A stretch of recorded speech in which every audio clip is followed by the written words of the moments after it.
What's going on, guys? TKD1 we're talking about a bunch of new stuff that happened this week in the music industry. Starting off, we have something that was a bit of a surprise, a little bit that that kind of got me off guard a little bit. It was we reported a few weeks ago that Chris Brown announced his official, I guess, album that's coming out, right? And I think it was called Privacy or something along those lines. I forgot what it was called, but I guess somehow that's been scrapped or that's been kind of formed to into something new here, and we finally got the first announcement of this brand new thing. And Chris Brown is putting out a double album. Yes, ladies and gentlemen, he is putting out a double album, and it is crazy. So just to start, this album is called Heartbreak on a Full Moon, right? So basically, it sounds like it's going to be a little bit of a more, I guess, depressing album, like something that is more R&B-esque instead of the little popping that he's going on a few weeks or years from now. But it sounds like it's going to be a little more of a somber album. Not only somber, it will actually be very, very big. Now, of course, being a double album, but this is going to have 40 tracks on it. Yes, 40 tracks on it. It's going to be split up into 2 discs, apparently in the physical edition, but I guess when you buy it or stream it, I assume for streaming. I hope it is, man. I really hope it is, because I don't think, I don't know, having a that hasn't happened in a minute, guys. That hasn't happened in so long, having a double album release. And my thoughts on it are a little bit in the same way as to an album that is that kind of gets to the 20 track range or over 20 track range, where I feel personally that there just comes a point where there's just too many songs, right? And I know that's like a first world problem, that's like a whatever, oh, okay, why, you know what I'm saying? But when you think about it, right, let's say you had a movie, right? Let's say this movie was 6 hours long, you know what I'm saying? Even at that's gonna be hard to digest, you know what I'm saying, as opposed to in terms of a 2.5 hour movie, you know what I'm saying? 6 hours is just gonna take a lot more energy to kind of go about the entire movie. Maybe you gotta break it up night over night. And in terms of a double album here, where the track list is 40 tracks, he's literally putting out 40 songs at one time, you know what I'm saying, that we run into the same issue where there's just too much content for us to digest, and it kind of brings on a sense of overwhelmingness, you could say. But overall, I'm pretty hyped about it. I'm pretty excited about it. I like the title. It definitely had me, has me intrigued. And the full track list you can see over here on the screen. I'll put a picture of it. And there are definitely some songs that sound interesting on this whole entire double album. But I'll be for sure. Oh man, I gotta review this. Oh man, how am I gonna? We may have to do a 2-part review here. We may have to split the album down the middle. Maybe do 1 through 20, then 21 through 40. We might have to do that, but we'll figure something out for the review. I don't know what we'll do, but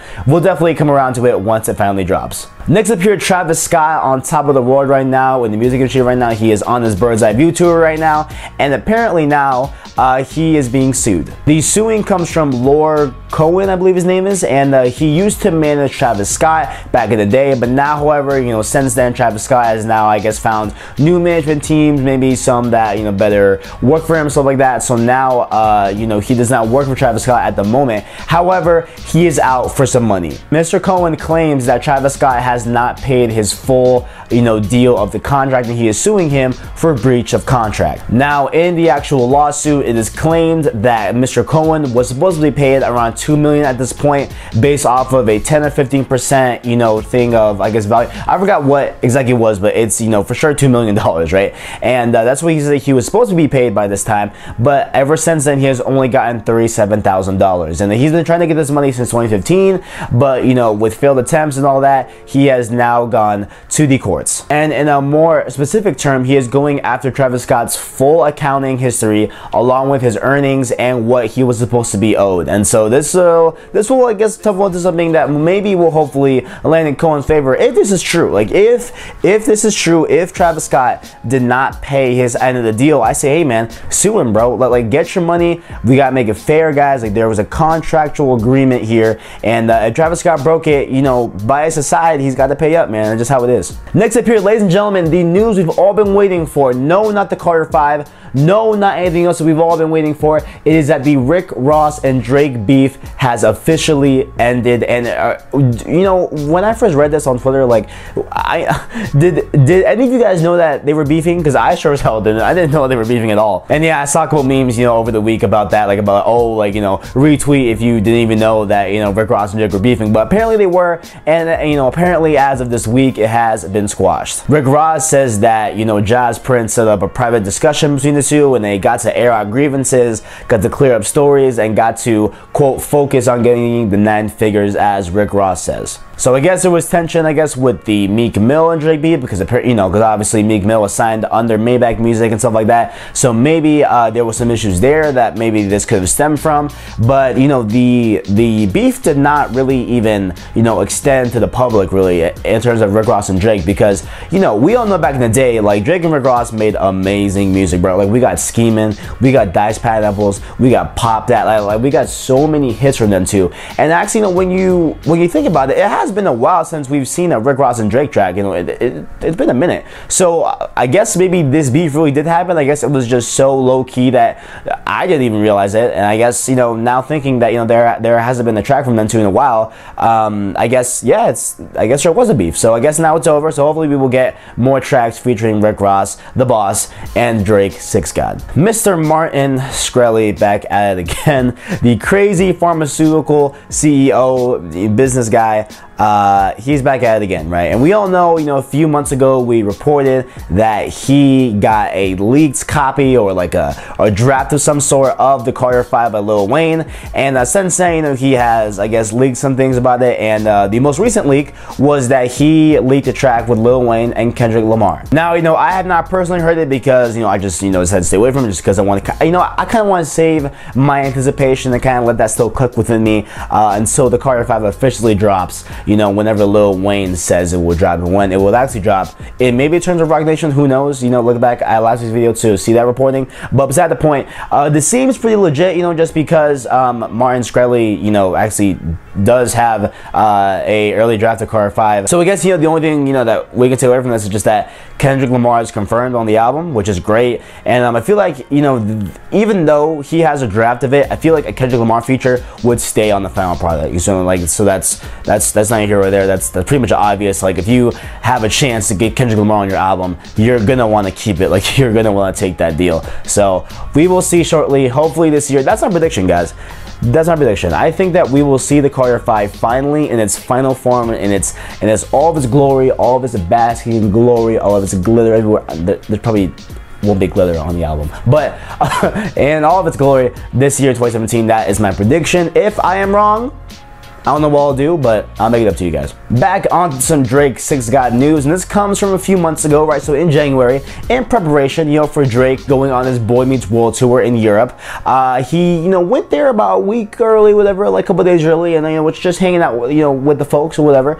And one of the people that he hung out with was a former porn star. Now, this porn star goes by the name of Sophie, and you know, there were some leaked pictures of them two hanging out, you know, at a restaurant, whatever, and you know, they allegedly, you know, according to her, they got into it a little bit later into the night, you know what I'm saying, got a little teenage fever in the bed, whatever, if you will. And now she claims that now she's pregnant, 3 months pregnant to be at that, and it is because of Drake. She is now alleging officially, you know, that the father to her baby, to her unborn baby now, is Drake. And she had these text messages that, you know, she released, but not screenshots, I guess. Like, it was just like testimonies of messages, and you know, it was Drake sounding so aggressive and so anti-Drake. Like, it was such a weird thing. Like he was making like accusations, like he was being super aggressive, and that's a way that I don't think that Drake would respond in that way, you know what I'm saying?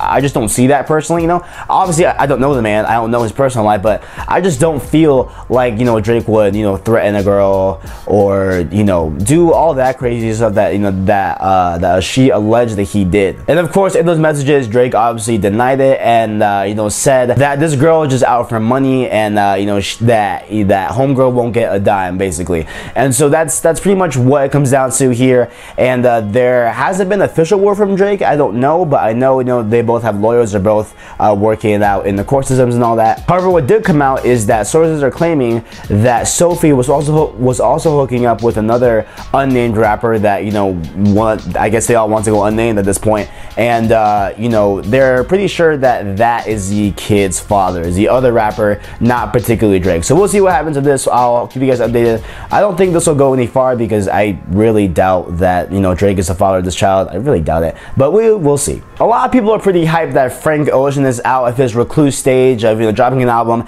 and then going into hibernation mode basically. And one of those people that are really proud of it is actually Brad Pitt. So Brad Pitt has been going through a divorce with Angelina Jolie, as you all know, and you know, Brad Pitt says that, you know, Frank Ocean's music is something that really has helped him through this divorce process. He gives a bunch of, you know, condolences and praises to Frank Ocean's music for it being honest, and claims that he's a very, very special artist. He also attributes Frank Ocean's music to like having him understand R&B fully, and that, you know, he didn't really understand it at, you know, like in the past time, but now he understands that R&B comes from a place of pain, and is also a kind of way to acknowledge or give credence, you know, to what you have left, right? To like just you know, just to hold on to what you have left after all the pain is said and done, and appreciate what you have. So Brad Pitt gave some great things about it, man. I appreciate the good words coming from such a top level actor, you know what I'm saying, to like kind of understand and relate to the hip hop R&B community. Definitely a good thing here. Reps up Brad Pitt. Good job, Frank Ocean, on making Brad Pitt feel a little bit better. Ladies and gentlemen, is Jay-Z Hove in album mode? That's what Swizz Beatz says. Swizz Beatz on Instagram posted a picture a few days ago with Jay-Z and had the caption, quote, "They don't know what's about to happen,